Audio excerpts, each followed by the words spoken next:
What's going on, everybody? Today we're going to be talking about launching. Okay, so basically, have you ever tried to build a product or a service or an app or whatever, and you just didn't feel like you had the right resources to do it? Or maybe you had access or could get access to these resources. You just didn't want to waste the potential time and effort that it would take to get them because you're not confident that what you're working on would really work out. It's not atypical. This is a common dilemma. I'm telling you, there are ways to fix this. It's tough, I know. How do you launch a product? How do you get from point A to point B? What does that look like? If you're not already familiar with the extremely famous lean startup method, that would suggest you create an MVP, a minimum viable product, a very basic version of your broader vision of what you're trying to create. As if you were designing a cupcake for a cake, and you design this very basic version of the broader product that you want to create to test and gauge if there's a gap, a need, a demand for what you're trying to build. I'm gonna tell you right now that you don't even need a basic version of your product to test or to see if a need for something like your product exists. There are so many other ways. The only reason I think that you really would want to build an MVP is to see if your solution specifically itself solves a problem in the intended way. What's up, Mirza? So what are you working on here? Just jotting down some problems. We are working on a new startup. Basically, we're working on a new idea. Explain to them what's going down. So this is like a very rough MVP that we're doing. There's a lot of young people that want to work on startups. A lot of people in high schools like this that want to start a project, they just don't know what to start. It's similar to, if you've seen my other videos, what Reconnect was, but it's not the same thing. It's just trying to get people connected over problems. So people build startups and services and blah, blah, blah, to solve problems, right? What if there was a way for people to meet up over a problem that they both chose? 2, 3, 4 people, preferably small teams, and then getting them to work on these problems and create new startups and build new teams in this way. What we could have done is we could have built, a whole website. We could have built an app, but we didn't need to do any of that to test if this is something that people actually need. Tell them what we did. So what we did was we made a Google Docs. We literally created a Google Doc.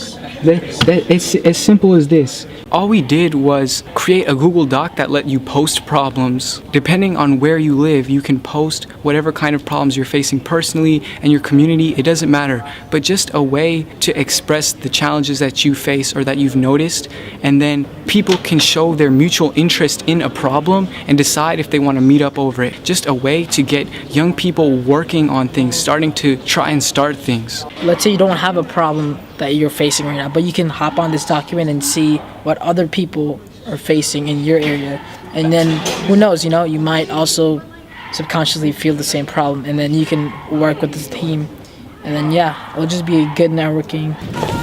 But because we don't quite know if this product is going to work out or not yet, I'm going to give you a couple other examples of products that have come up with really random, clever things to test if there's a need for whatever they're building.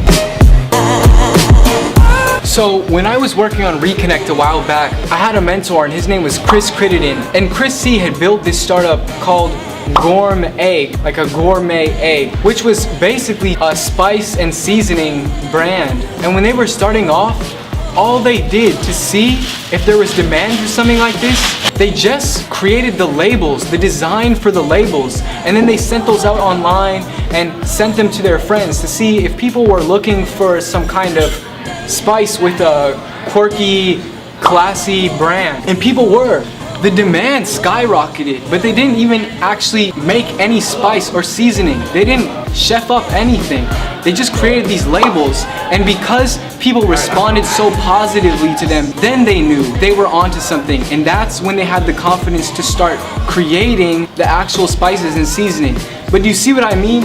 They didn't even have to create their actual product to see if there was a need for it. And then they didn't have to potentially waste the time and effort that it would have taken if they had created these spices and then no one wanted them. Another really good example of this is called Cabin, which used to be called Sleepbus. When this guy Tom Courier started Sleepbus, he was trying to think of some kind of bus that you could sleep on that would take you from LA to San Francisco, where you'd sleep overnight on the bus while you commuted. And when he was starting off to gauge demand for something like this, all he did was post a Facebook ad that read, "Would you like to go to sleep in LA and wake up in San Francisco?" That's it, literally. And the requests just started coming in. And from that, he knew that something like Sleepbus had potential to create real value for people. He didn't have to create a bus. He didn't have to create cabins that you could sleep in. He just asked a question and positioned the ad as if there really was something that did exist that could let you go to sleep in LA and wake up in San Francisco.